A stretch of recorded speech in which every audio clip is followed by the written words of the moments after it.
दोस्तों, आज इस वीडियो में हम जानेंगे कि हमारा माइंडसेट कैसे काम करता है, ग्रोथ और स्थिर माइंडसेट क्या है और माइंडसेट को चेंज कैसे करना है। जब आप असफलता का सामना करते हैं, तो आपके दिमाग में सबसे पहले क्या ख्याल आता है? क्या आपका सेल्फ कॉन्फिडेंस तुरंत गिर जाता है या आप हार को एक सीखने के अनुभव के रूप में देखते हैं? क्या आप हर चुनौती को सिर्फ यह साबित करने का मौका मानते हैं कि आप कितने बुद्धिमान और प्रतिभाशाली हैं? या आप इसे कुछ ऐसा मानते हैं जो आपको पढ़ने में मदद करता है? क्योंकि हर व्यक्ति पूरी तरह से यूनिक और दूसरों से अलग है। हमारे अनुभव भी एक दूसरे से बहुत अलग हैं।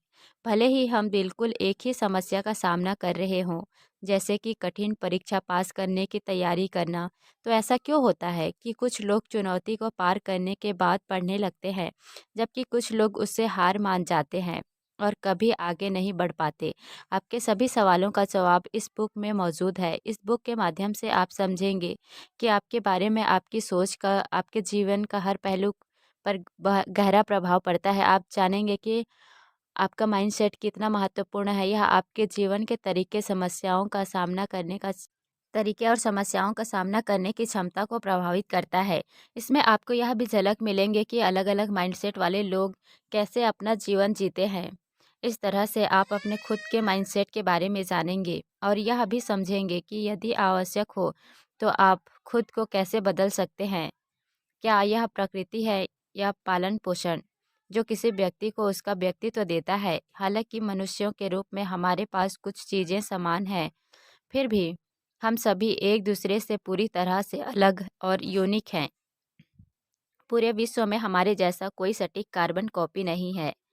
कुछ विशेषज्ञ कहते हैं कि हर मानव का एक बुनियादी स्वभाव होता है जो कभी नहीं बदलता। निश्चित रूप से कुछ शारीरिक विशेषताएं में अंतर होता है जो हमें एक दूसरे से अलग बनाता है। दूसरी ओर कुछ विशेषज्ञ मानते हैं कि लोगों का माइंडसेट इस बात से आकार लेता है कि उनका पालन पोषण कैसे हुआ, उन्होंने अपने जीवन में किस वातावरण और चुनौतियों का सामना किया और वे चीज़ों को कैसे देखते हैं। तो अब इनमें से कौन सा सही है? तो जवाब दोनों सही है कि दोनों ही दोनों साथ साथ चलते हैं। कि आप खुद को कैसे देखते हैं, ये आपको बना या बिगाड़ सकता है। ये अजीब लग सकता है, लेकिन ये बिल्कुल सच है। कुछ लोग महसूस करते हैं कि वे बहुत बुद्धिमान और स्मार्ट हैं और उन्हें इस पर कोई संदेह नहीं है, तब इसे फिक्स्ड माइंडसेट कहा जाता है। ये लोग मानते हैं कि हम सभी एक स्तर की बुद्धिमत्ता और सीमित क्षमता के साथ पैदा हुए हैं और इसे बढ़ाया या घटाया नहीं जा सकता। उनका माइंडसेट पत्थर में सेट हो जाता है, जहाँ वे खुद को बदलना नहीं चाहते और इससे उनके अंदर एक गहरी इच्छा पैदा होती है। ये लोग हर किसी को यह साबित करना चाहते हैं कि वे कितने स्मार्ट हैं। ऑथर ने इस माइंडसेट को कई लोगों में देखा है जो इसे अपने शिक्षा, करियर और संबंधों में दिखाने की कोशिश करते हैं। ऐसे लोग महसूस करते हैं कि हर स्थिति खुद को स्मार्ट साबित करने का मौका है और अगर वे इसे नहीं पाते हैं तो वे खुद को असफल मानने लगते हैं। इस सब के अलावा एक और माइंडसेट है जो कहता है कि खुद को प्रयास के माध्यम से बदला जा सकता है। इसे ग्रोथ माइंडसेट कहा जाता है। ये तब होता है जब आपको लगता है कि आप उन गुणों के कारण एक गए हैं जिनके साथ आप बड़े हुए हैं। इसलिए आप खुद को बदलने की कोशिश करते हैं, बड़े उत्साह और जुनून के साथ, क्योंकि आप जानते हैं कि अभी भी आपके पास बहुत कुछ सीखने को है। ये लोग मानते हैं कि जन्मजात प्रतिभा जैसा कुछ नहीं है और किसी भी चीज़ को प्रयास और निरंतर अभ्यास के माध्यम से प्राप्त किया जा सकता है।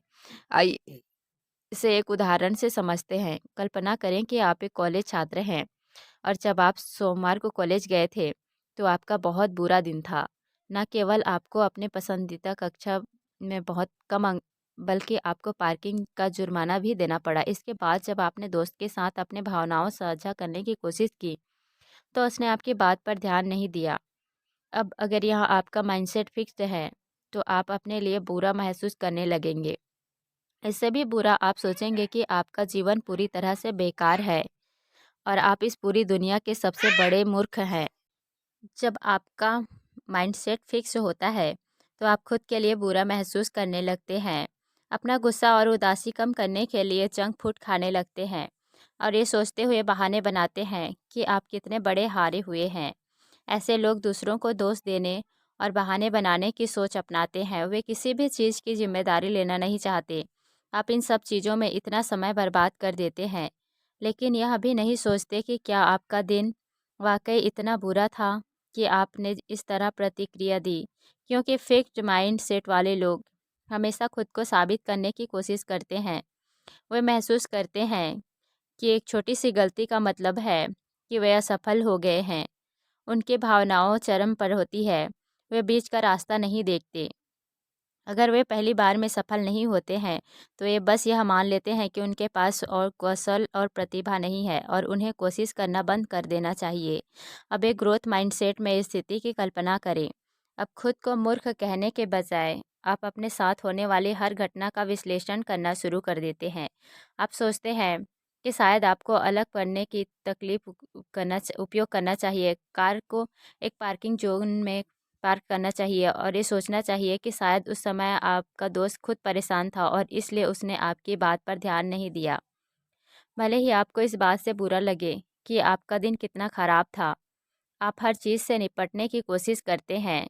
इसे अलग अप्रोच से देखकर क्या आप अंतर देख सकते हैं? ये हमें अंदर से बहुत सारी नकारात्मक भावनाओं से बचाता है। जब आपका माइंडसेट फिक्स होता है, तो आप प्रयास को एक बुरी चीज़ मानते हैं क्योंकि आपकी सोच लचीली नहीं होती। आप बस यह मान लेते हैं कि आप या तो बहुत स्मार्ट हैं या बिल्कुल भी स्मार्ट नहीं हैं। लेकिन अगर आपके पास ग्रोथ माइंडसेट है, तो आप समझते हैं कि प्रयास करने से ही आप स्मार्ट बनते हैं।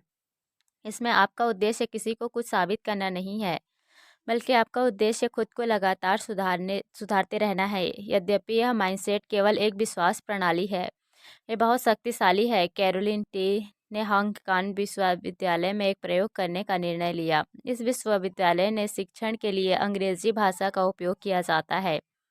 यह स्पष्ट था कि कुछ छात्र ऐसे थे जो इस भाषा को अच्छी तरह से नहीं समझते थे। जब उनसे एक सर्वेक्षण में पूछा गया कि यदि उन्हें एक कोर्स की पेशकश की जाती है जो उनकी अंग्रेजी भाषा को कौशल को सुधारना है, तो क्या वे इसे करना चाहेंगे? जिन छात्रों ने हाँ में जवाब दिया, उनके पास ग्रोथ माइंडसेट था। उन्होंने माना कि कुछ सीख कर या खुद को बदल कर आप अधिक स्मार्ट हो सकते हैं। दूसरी ओर, जिन छात्रों के पास फिक्स्ड माइंडसेट था, वे उस कोर्स में बिल्कुल भी दिलचस्पी नहीं रखते थे और उनका जवाब नहीं था। उन्होंने माना कि हर व्यक्ति की बुद्धिमत्ता का एक स्तर होता है और इसे बदलने के लिए कुछ नहीं किया जा सकता। जब मस्तिष्क की तरंगों की बात आती है, तो फिक्स्ड ऑनर ग्रोथ माइंडसेट वाले लोगों में अलग अलग पैटर्न देखे गए हैं। कैरोलिन में कुछ लोगों की मस्तिष्क तरंगों का अध्ययन किया और यह समझने की कोशिश की कि तरंगे किस बिंदु पर पड़ती है या बदलती है। उनकी टीम ने कुछ प्रतिभागियों से प्रश्न पूछे और उनकी तरंगों को मापा गया। जब उन्हें बताया गया कि उनका उत्तर सही है या गलत, तो फिक्स्ड माइंडसेट वाले लोगों ने अपने मस्तिष्क तरंगों में केवल तभी गति दिखाई जब उन्हें उत्तर बताया गया। दूसरे शब्दों में, वे प्रयोगशाला में मौजूद लोगों को यह साबित करना चाहते थे कि वे कितने स्मार्ट और बुद्धिमान हैं, लेकिन जब उन्हें कोई जानकारी नहीं दी गई जिससे वे कुछ सीख सकते थे, तो उनकी तरंगों ने कोई रुचि नहीं दिखाई। जब उन्होंने गलत उत्तर दिया, तो उन्होंने सही उत्तर से कुछ भी सीखने की कोशिश नहीं की। जब ग्रोथ माइंडसेट वाले लोगों का अध्ययन किया गया, तो टीम ने देखा कि जब उन्हें कोई जानकारी दी गई, तो वे इसे जानने में रुचि लेने लगे। उन छात्रों को पता था कि सीखने से उन्हें आगे बढ़ने और पढ़ने में मदद मिलेंगे, क्योंकि फिक्स्ड माइंडसेट वाले लोग चुनौतियों का सामना करने से कतराते हैं। वे हमेशा अपने आराम क्षेत्र में रहना चाहते हैं और उन चीज़ों के माध्यम से अपना सेल्फ कॉन्फिडेंस बढ़ाना चाहते हैं जिन्हें वे आसानी से और अच्छी तरह से कर सकते हैं। वे खुद को शीर्ष और सबसे अच्छा मानते हैं क्योंकि उन्हें लगता है कि उनके ज्ञान और प्रतिभा से परे कुछ भी सीखने की गुंजाइश नहीं है और वे पहले से ही सब कुछ जानते हैं। लेकिन अगर वह इससे भी सुधार सकता है और अपना पूरी क्षमता तक पहुंच सकता है, यहाँ फिर से वही बात सामने आती है कि ऐसे लोगों को मेहनत करना और जोखिम उठाना पसंद नहीं है। वे सोचते हैं कि अगर आपको किसी चीज़ में प्रयास करने की आवश्यकता है, तो इसका मतलब है कि आप उस चीज़ में अच्छे नहीं हैं। तो इसे व्यर्थ प्रयास करने का क्या मतलब है? उनकी सुई इस बात पर अटकी रहती है कि या तो उनके पास पूरी योग्यता है या उनके पास बिल्कुल नहीं है। लेकिन अगर आप सीखने से इनकार करते हैं, तो आप कैसे सुधार करेंगे? ग्रोथ माइंडसेट वाले लोग अक्सर खुद से यह सवाल पूछते हैं, इसलिए वे चुनौती स्वीकार करने के लिए तैयार रहते हैं, क्योंकि वे जानते हैं कि भले ही वे असफल हो जाएं, वे इससे कुछ ज़रूर सीखेंगे और इसमें कोई डर नहीं है। उनका रवैया यह है कि अगर असफल हो जाऊं तो क्या हुआ, मैं अपनी गलतियों से सीखूंगा और फिर से इसका सामना करूंगा और इसे पार कर लूंगा। क्षमता और उपलब्धि की सच्चाई। अब सवाल आता है कि क्या आपका माइंडसेट आपके इस स्कूल के प्रदर्शन को प्रभावित करता है? कैरोलिन और उनके सहयोगियों द्वारा किया गया एक अध्ययन ने साबित कर दिया है कि हाँ, इसका प्रभाव पड़ता है।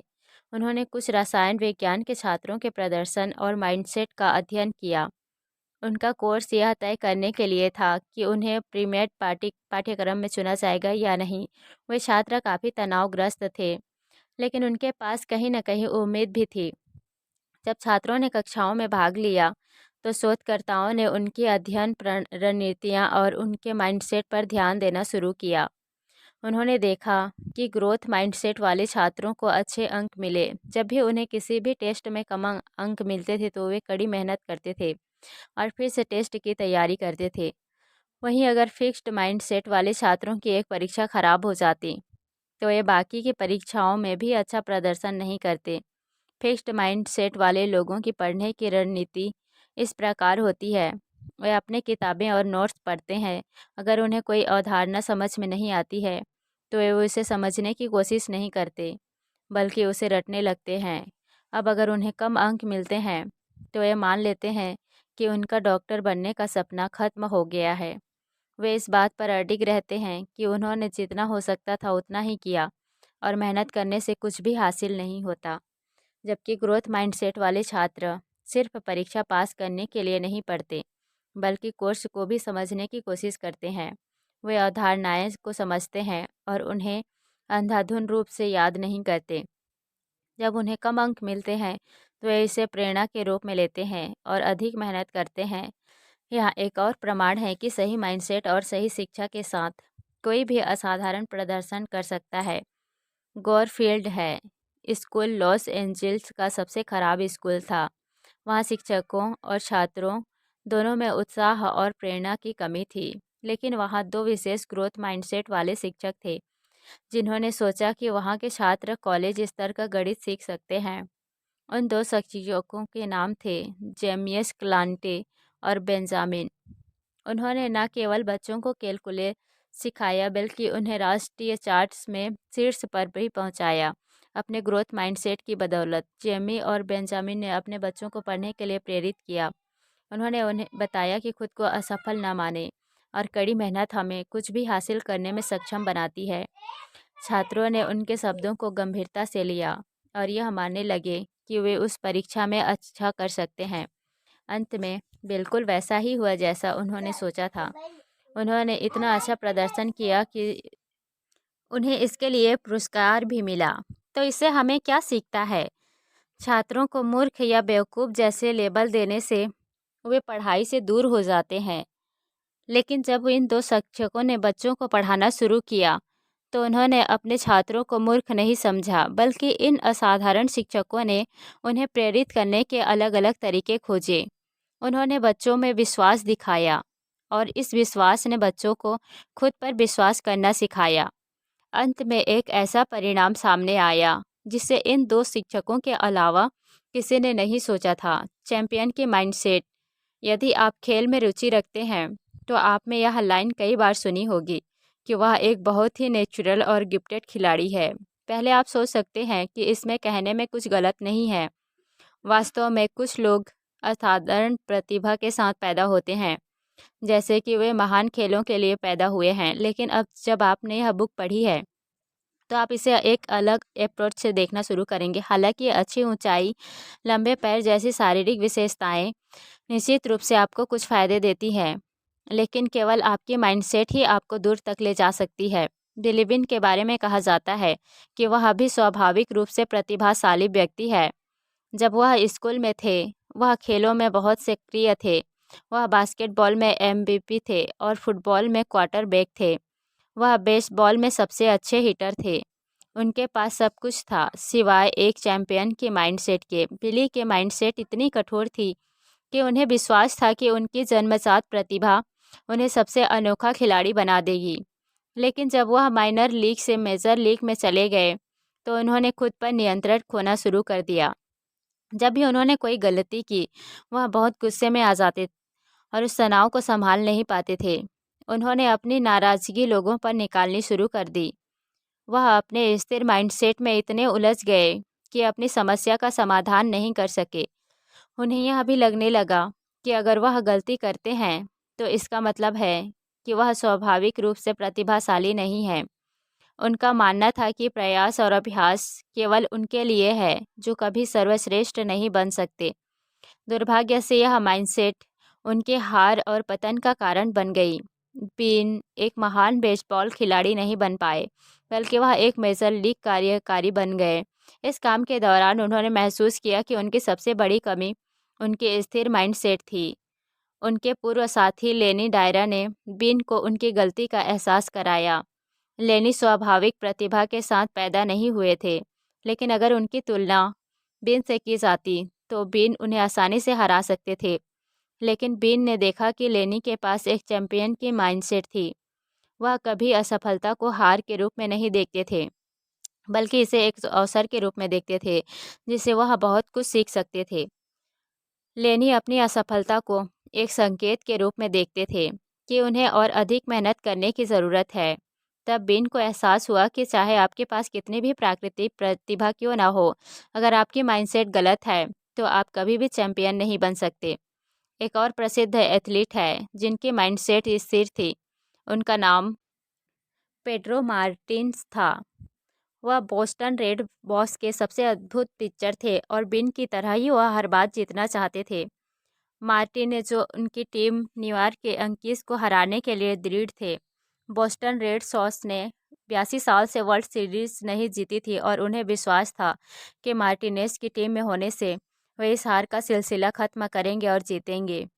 लेकिन मैच के दौरान मार्टिनेज ने न केवल यह दिखाया कि उनकी माइंडसेट चैंपियन की नहीं थी, बल्कि यह भी स्पष्ट कर दिया कि उसके पास खेल भावना नहीं थी। जब अंकित जीत रहे थे तो उन्होंने गुस्सा करना शुरू कर दिया।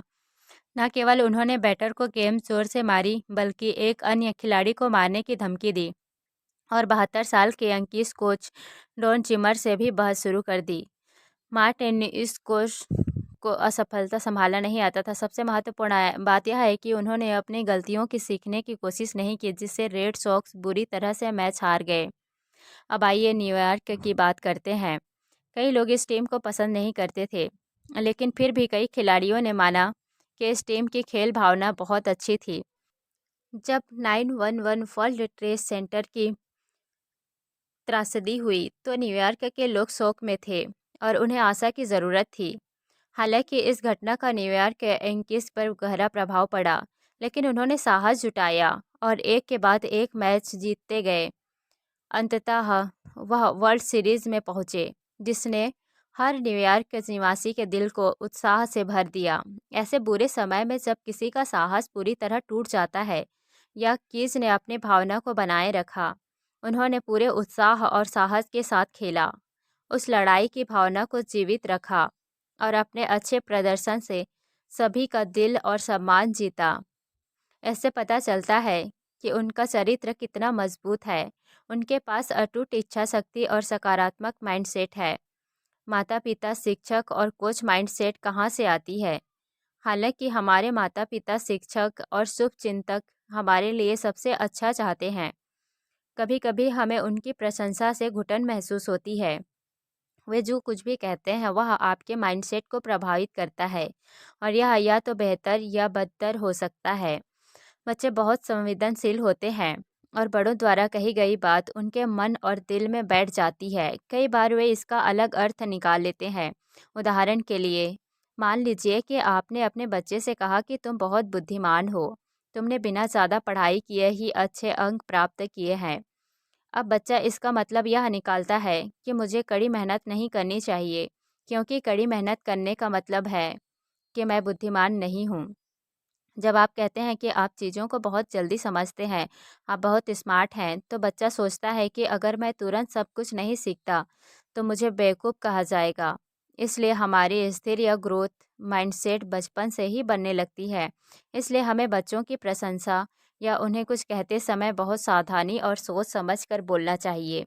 यदि आप उनकी प्रशंसा करना चाहते हैं, तो उनकी सफलता प्राप्त करने की कड़ी मेहनत और प्रक्रिया की प्रशंसा करें। उदाहरण के लिए, अगर आपके बच्चे ने अच्छे अंक प्राप्त किए हैं, तो यह कहने के बजाय कि तुम बहुत बुद्धिमान हो, यह कहें कि यह तुम्हारे द्वारा पढ़ाई में दिए गए समय और कड़ी मेहनत का परिणाम है। अगर आप शिक्षक हैं और किसी छात्र के अच्छे निबंध की प्रशंसा करना चाहते हैं, तो उसके प्रयास की प्रशंसा करें। यदि आप लोगों में ग्रोथ माइंडसेट को बढ़ावा देना चाहते हैं, तो आपको उनके द्वारा किए गए कड़ी मेहनत और प्रयास की प्रशंसा करनी चाहिए, न कि उनके द्वारा प्राप्त परिणामों की। अपने शब्दों को बहुत सोच समझ कर बोलें, क्योंकि आप जो संदेश दूसरे व्यक्ति को भेज रहे हैं, वह अधिक महत्वपूर्ण है। खुद से पूछें कि क्या आपके शब्द उस व्यक्ति को बढ़ने में मदद कर रहे हैं, या आपके शब्द उनकी क्षमताओं का न्याय करने जैसा महसूस कर रहे हैं। चाहे आप माता-पिता हो, शिक्षक हो या कोच, बच्चे को वह हासिल करने के लिए प्रयास करने के लिए प्रेरित करें जो वह प्राप्त करना चाहता है। उन्हें असफलता को हार के रूप में नहीं, बल्कि सीखने के अवसर के रूप में देखने के लिए प्रोत्साहित करें। माइंडसेट बदलना।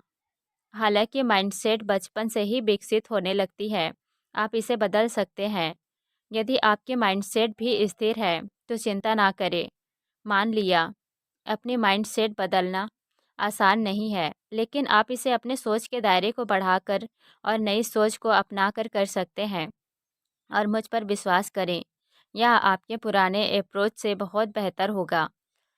साइकियाट्रिस्ट आरोन बेक ने इसे तब महसूस किया जब उन्होंने अपने मरीजों की बातें सुनी। उनकी समस्या की जड़ उनके विश्वास प्रणाली थी, जो उन्होंने अपने और दूसरों के बारे में बनाई थी।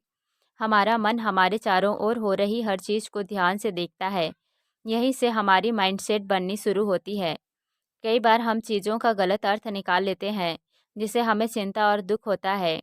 कॉग्निटिव थेरेपी में मदद करती है। उदाहरण के लिए, एलाना को अपनी कक्षा में सबसे कम अंक मिले। अब कॉग्निटिव थेरेपी की मदद से वह खुद को बेवकूफ़ नहीं कहेगी, बल्कि उन घटनाओं के बारे में सोचना शुरू करेगी जब उसने अच्छे अंक प्राप्त किए थे। यह थेरेपी उसे यह सोचने में मदद करेगी कि केवल अंक उसकी बुद्धिमत्ता को नहीं दिखा सकते। असफलता हमारे वृद्धि का सिर्फ एक हिस्सा है। कॉग्निटिव थेरेपी लोगों को यह महसूस करने में मदद करती है कि वे अपने बारे में जो सोचते हैं, वह पत्थर पर खुदा नहीं है। उनकी सोच भी गलत हो सकती है।